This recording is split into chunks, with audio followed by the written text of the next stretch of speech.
Hi, future doctors. Welcome to the next class. We are learning differentiation. మీరందరూ practice చేసి ఉంటారని అనుకుంటున్నాను. So derivative of x power n into x power n minus 1 dx. I hope you people practiced this, isn't it? So derivative of x power n with respect to x, n into x power n minus 1. Now what is derivative of root x? What is derivative of root x means? Derivative of x power 1 by 2. So in place of n, what is there? 1 by 2. Therefore, 1 by 2 into x power 1 by 2 minus 1 dx. వాళ్ళు ఏమి ఇచ్చినా మన సంబంధం లేదు. So root x రాసాం కాబట్టి X power 1 by 2 రాసాం. ఇక్కడ n ప్లేస్లో 1 by 2 ఉంది కాబట్టి 1 by 2 X power 1 by 2 minus 1. That is going to be minus 1 by 2 dx. Isn't it? So this one can be written as 1 by 2 x power 1 by 2 minus 1 by 2 కిందకి వస్తే plus 1 by 2. So 1 by 2 root x dx. This is derivative of root x. So derivative of x power gamma వాళ్ళు అడిగారు అప్పుడు gamma into x power gamma minus 1 dx. Next they will ask what is derivative of constant. ఇక్కడ derivative అంటే x ఎలా change అవుతుంది, x ఎవరితో change అవుతుంది, with respect to distance, with respect to time, with respect to velocity. So like that. So therefore here derivative of constant. First of all constant will not change, constant change అవ్వదు కాబట్టి derivative of any constant with respect to anything. So మీరు derivative of constant మీరు దేంతో చేసిన, టైంతో చేసిన, డిస్టెన్స్తో చేసిన, ఎవరితో చేసినా so derivative of constant is going to become 0. అది 0 అవుతుంది derivative of constant. Next derivative of two variables product x and y. What is derivative of x y? So దీన్ని ఎలా చేయాలంటే ఫస్ట్ ఎక్స్ అని కాన్స్టెంట్గా ఉంచుతారు, ఎక్స్ అని బయట రాస్తారు డివై, తర్వాత వైని బయట రాస్తారు y dx, x dy plus y dx. Derivative of uv ఏం కాన్స్టెంట్ ఉంచాలి, u dv plus v du. So ఇలా మీరు ఎన్ని వేరియబుల్స్ తీసుకుంటే అన్నీ. Derivative of lm, if l and m are variables then ldm plus mdm. అలా రాసుకుంటూ వెళ్ళిపోతుంది. మీరు ఎన్ని రాస్తే మీ ఓపిక అంత బాగా మీకు ప్రాక్టీస్ అవుతుంది. So now derivative of 2x అని ఇచ్చారు. ఇప్పుడు దీన్ని ఏం చేస్తారు, 2 dx plus X derivative of 2.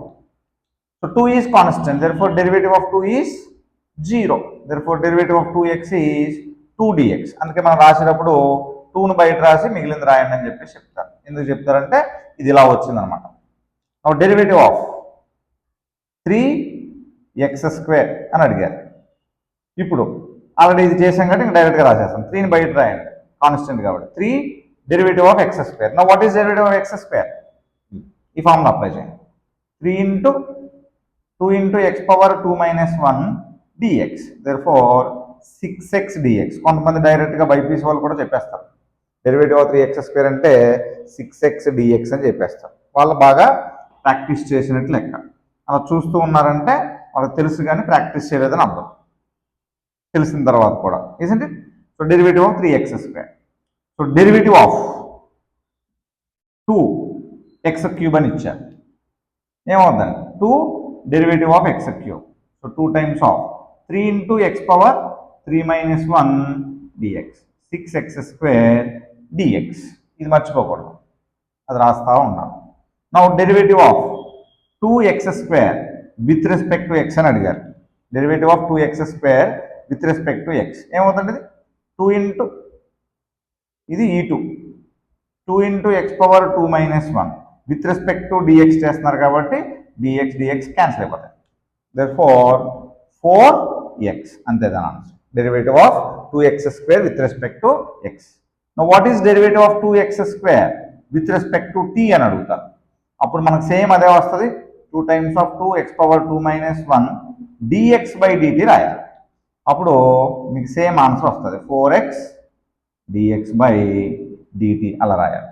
So with respect to x చేసినప్పుడు ఇవి క్యాన్సిల్ అయినాయి, విత్ రెస్పెక్ట్ టు టీ చేసినప్పుడు dx by dt, with respect to y చేస్తే డిఎక్స్ బై డివై. సో ఇలాగ మనకి ఎన్ని వేరియబుల్స్ తీసుకున్నా మీరు ఇలా ప్రాక్టీస్ చేస్తే ఈజీగా గుర్తుంటుంది. So derivative of x² + 2x అని అడిగారు. ఇప్పుడు రెండు కలిపి అడుగుతున్నాను అనమాట. ఇప్పుడు మీరు ఫస్ట్ దీన్ని ఎక్స్పాండ్ చేయండి. Derivative of x² + derivative of 2x. First ఇలా చేసుకోవడంలో మనకు తప్పేం లేదండి. సో తర్వాత మనం డైరెక్ట్గా రాయొచ్చు 2x⁻2 - 1 dx. ఇక్కడ 2ని బయట రాసేస్తే ఇంకా dx. డెరివేటివ్ ఆఫ్ x అని చెప్పేసి ఆల్రెడీ మనం చెప్పుకున్నాం. Derivative of x is dx, that's all. therefore 2x dx + 2 dx. అప్పుడు ఈక్వేషన్ మనం రాయొచ్చు 2x + 2 dx. dxని కామన్ తీశారు. సో అలా మీరు ఎన్ని చేసినా తక్కువే అవుతాయి అన్నమాట. డెరివేటివ్ ఆఫ్ x² + 2 ఎంత అని అడిగారు. సో దీన్ని ఎక్స్పాండ్ చేయండి. Derivative of x² + derivative of 2. What is derivative of 2? Derivative of constant is always 0. Therefore, this term is 0. Then what is remaining? Derivative of x². 2x⁻2 - 1 dx. 2x dx. Already ఇప్పటికే చాలాసార్లు మనం చేసాం derivative of x². So ఇలా మీరు practice చేయండి. Multiple జాగ్రత్తగా గుర్తుపెట్టుకోండి. గుర్తుపెట్టుకుని దీన్ని అప్లై చేయడం మనకు రావాలి. డెరివేటివ్ ఆఫ్ x² y అని అడిగారు. అప్పుడు మనం ఏం రాయాలంటే ఫస్ట్ x² బయట రాయండి dy, తర్వాత yని బయట రాయండి dx². So this is x² dy + y. Derivative of x². ఇందాక నేను చేస్తున్నాగా derivative of x² is 2x dx. So ఇక్కడ ఇంకోటి అడిగారు. So derivative of x³ y² అని అడిగారు. అప్పుడు మనం ఏం చేస్తామంటే x³ dy² + y² dx². So x³. What is derivative of y²? 2y dy. Derivative of x² is 2x dx means derivative of y² 2y dy. Lesson దీన్ని బట్టి రాసుకుంటారంటే రాసుకోండి. Derivative of y² 2 × y⁻2 - 1 dy వచ్చే వరకు రాసుకోండి, తప్పేం లేదు. Plus y² derivative of x³ 3 × x² dx. Isn't it? So ఇలా మీరు ఎన్ని కావాలంటే అన్ని తీసుకుని పవర్లు రాసుకుని మీ ఇష్టం వచ్చినట్టు ప్రాక్టీస్ చేస్తే అప్పుడు గుర్తుంటాయి. మళ్ళీ చెప్తున్నాను, మనకు రాకపోవటం తప్పు కాదు, కానీ వచ్చిన తర్వాత నేర్చుకోకపోవడం మాత్రం మన మిస్టేక్ అవుతుంది. So you can practice well, definitely you can do well.